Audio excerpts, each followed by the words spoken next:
So guys, we went to the auction today and just picked up this AGT WH12R mini excavator.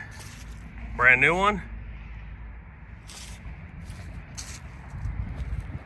I got it for, I believe, $2,600 after all the auction fees. Now let's get it off the truck and check out what we got. First things first, we got to get some weight off it.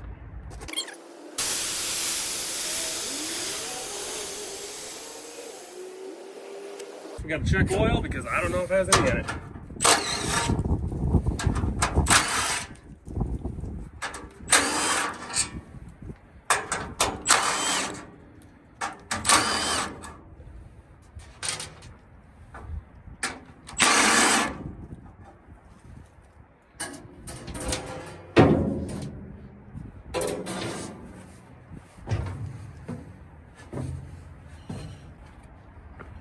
Oil fill is right here. There's not a dipstick on it. So I guess we can just fill it until it comes out the fill hole. I'm gonna grab some oil. Okay, it turns out it wasn't actually low on oil. There's oil in it. I'll definitely be draining that, but let's get it off the truck first.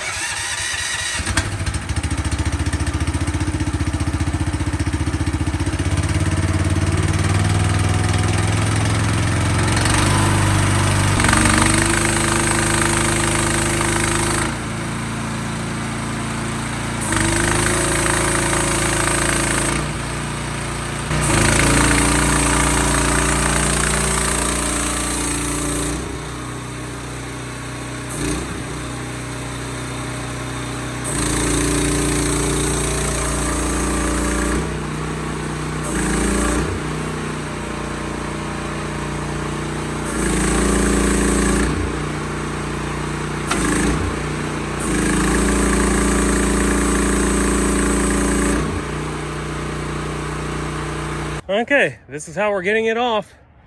Gotta be nice and careful.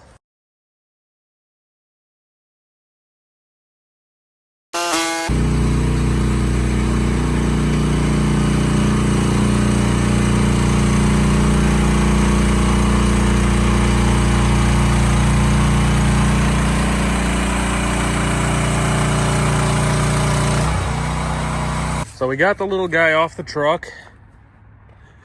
0 casualties,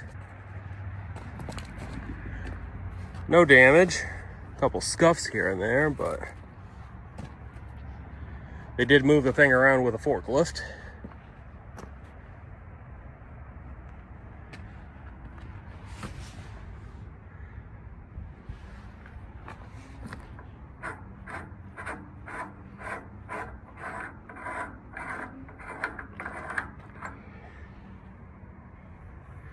I don't know if you can tell, but there is hydraulic oil in there.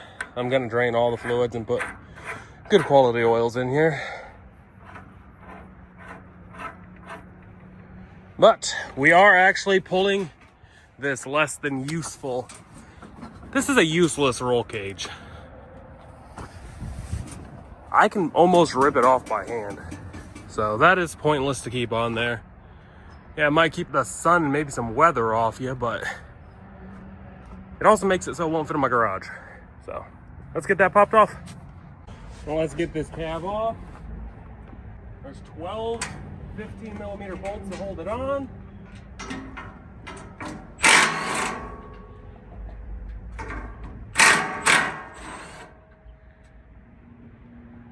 Okay, now it's unbolted.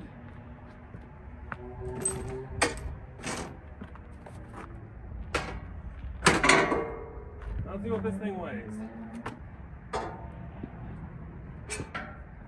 There we go.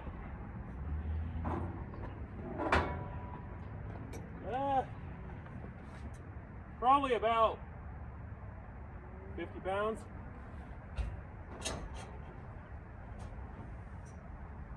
Definitely not the best build quality. It is a nice thought of having a built-in roll cage, but there's no crossbars that go around it. This thing's clearly not really going to protect you in the event of a rollover. Now I'll put those bolts back in and get this thing shoved in the garage. I'll have to get this thing parked for now.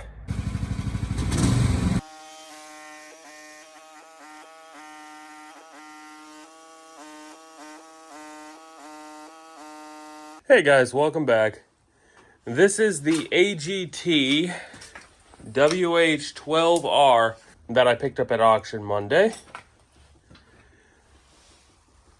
Seems to be surprisingly well put together, but I've read a lot of horror stories about the hydraulics having metal in them from the factory.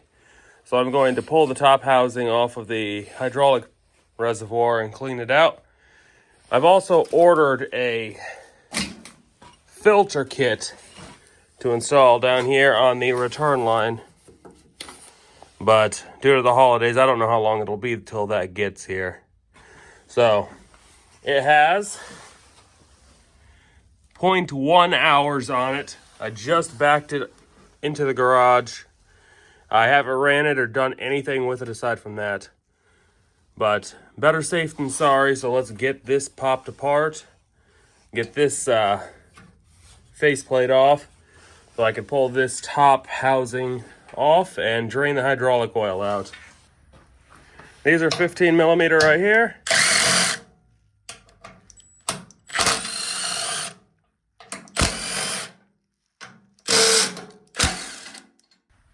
And these are 13 up here.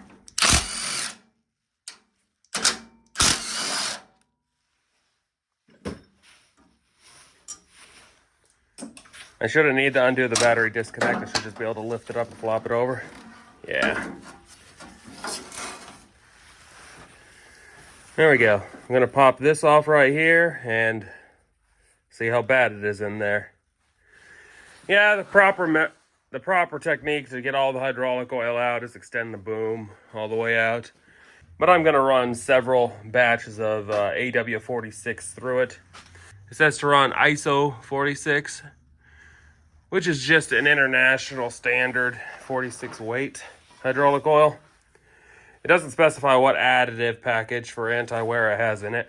So we're just gonna pop this off and see how bad it is. And yes, I have to have the heater on because it's -5 out. These are all 10 millimeter. I'll bring it back once I get all these popped out. Okay, all of them are unbolted. Let's see what we got in here.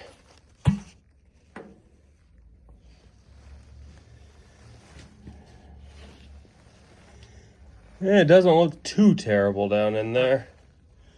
But let's get this drained. Okay, we got a siphon going. And now we wait for quite a while. It definitely is an easier alternative to drain this, but I'm not really seeing a more straightforward way without taking the machine outside and rotating it and pulling that bottom plate off, if that is even access. Never had one of these machines before, so I'm not quite sure all the ins and outs of disassembly for things. But this will work. Just not quickly. I'm definitely going to be pulling this fabric thing off and putting some grip tape down there. Need to grease all the fittings. I went over the ones that I could easily get to, but there's still a couple left to do.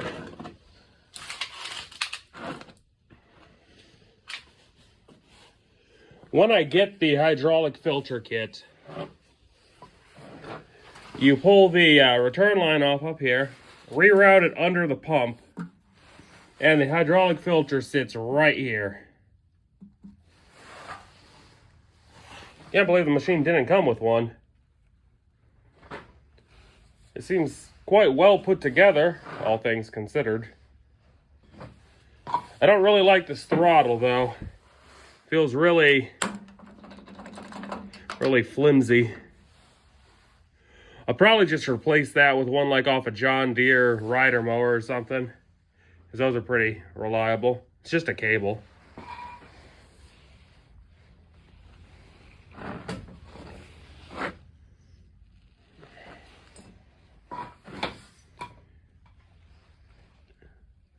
Honestly, I'm kind of surprised. I've never had one of these little Chinese excavators before, and I actually didn't expect to be able to win one, because I usually see them going for quite a bit more.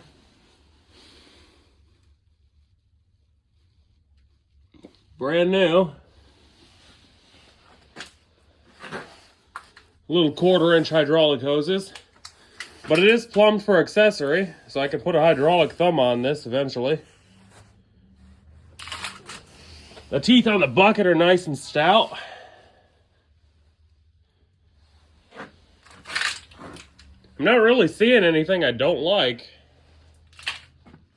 A couple weird grease fittings, but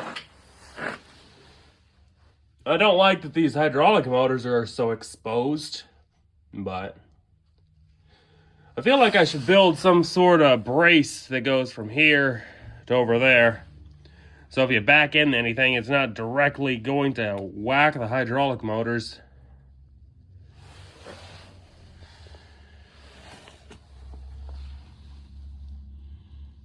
Definitely can't read that, but overall they seem to be quite well put together. These hoses are up against steel though, so not really liking that. I'll probably put some abrasive sleeving over most of the hydraulic lines on here. It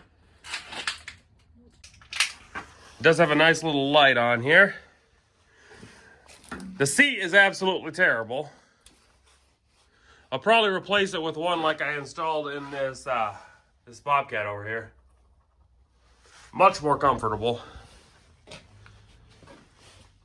And I'm going to buy or build a folding roll bar for it, because that factory canopy was completely useless.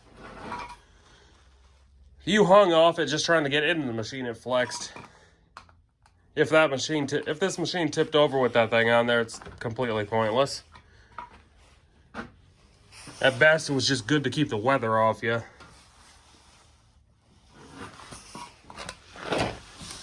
The dozer blade seems to be between 1/4 and 3/8 thick.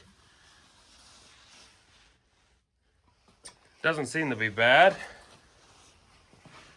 Tracks are 7 inches. They also don't feel to be too terrible. Only time will tell, obviously, but build quality for a machine that costs less than a set of wheels and tires for the big Bobcat seems to be surprisingly decent. Obviously, I haven't used the machine yet, but first impressions are decent. All the lines are nicely ran. Not making contact with anything over here. They are right here though, so again, another time for some abrasive protection. The thumb, on the other hand, could probably use a brace going here to there, because I feel like this is going to spread out once you put a bit of force into picking something up. The welds really don't look all that bad. I'm not seeing anything that is outright concerning. A lot of people like the pilot controls on the slightly larger machines, but these feel fine. Yeah, you have to lean forward a little bit, but that lets you see where you're digging better anyway. Overall, first impressions are decent. Now, I'll bring you guys back once this is drained. Well, guys, glad I drained it. Let's see if you guys can see down there. Focus. There's little chunks of metal and slag down there. There was a screen down in there, but still working on getting that all cleaned up. Okay guys, I am actually going to put one of these little magnets down here in the corner, the bottom of this hydraulic tank on this side. That is a raised pickup in there, about 1.25 inches above the bottom of the tank. In combination with that screen, there'd be no issues of this magnet getting caught in anything. And even if it did, it's not possible for it to get through those hydraulic hoses. It's physically not going to fit, obviously. Its diameter is significantly larger, even at its thinnest point, than the hydraulic line. And it's a little bit of extra precaution. There we go, has hydraulic oil topped off. I added a little bit extra since I'm going to actually be putting a filter on here. That'll drop it down back to right about where it's supposed to be. Quite thick looking hydraulic oil, and that's below 0, but there we go. Let's get this pot back together. Well, we already got a problem. Yeah, throttle don't do anything anymore. Completely broken. Cable doesn't even move.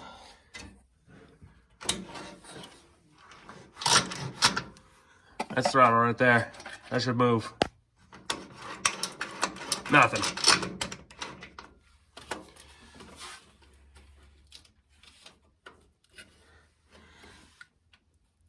That hour meter ain't even bolted down. But kind of expected that. Everybody that I was reading about had throttle issues was a pretty common problem there. Okay guys, we're back the next day. Let's see if we can get this thing fired up.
So in the end, guys, I think this was a pretty good purchase.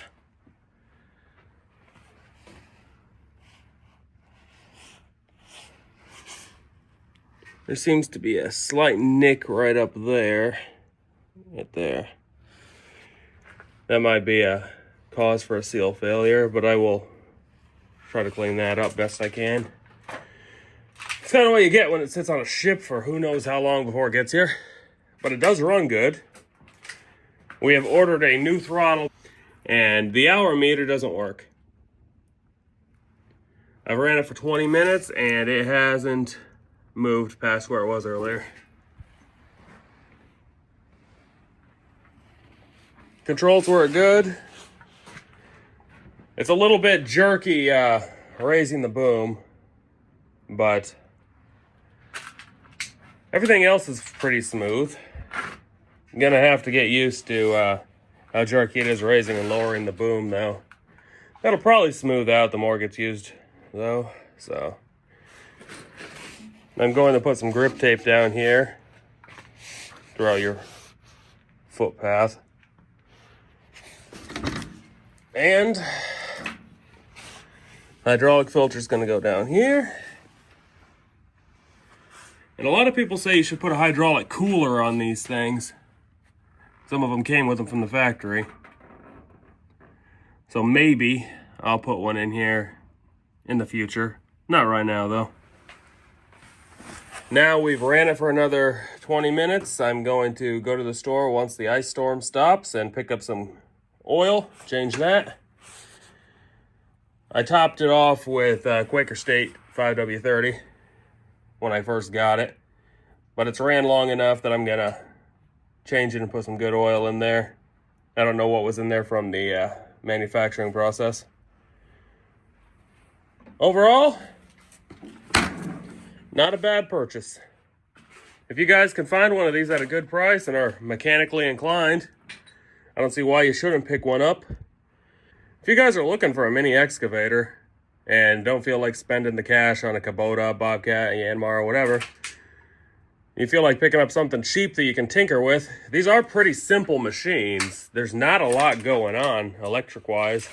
There's no computers or anything. No safeties, which, depending on how you look at it, it's good or bad. It's basically a log splitter engine attached to a hydraulic pump with a control valve under here. There really isn't all that much going on. Only time will tell how long it lasts, but I'm happy with it for the price. I'll make some more videos on this after I get the hydraulic filter set up. And when I use it for the first time with the grounds not covered in 1/4 inch of ice, and I have something to use it for. We'll see how it lasts. So far, so good. The only problems are that throttle, which everybody says is hit or miss. And it's a little bit jerky. But that realistically should smooth out with a little bit of use. It's brand new. If you like this kind of content or want more videos on the miscellaneous things I do or have to fix, please leave a like, comment, subscribe, etc. And thanks for watching, everybody. Take care.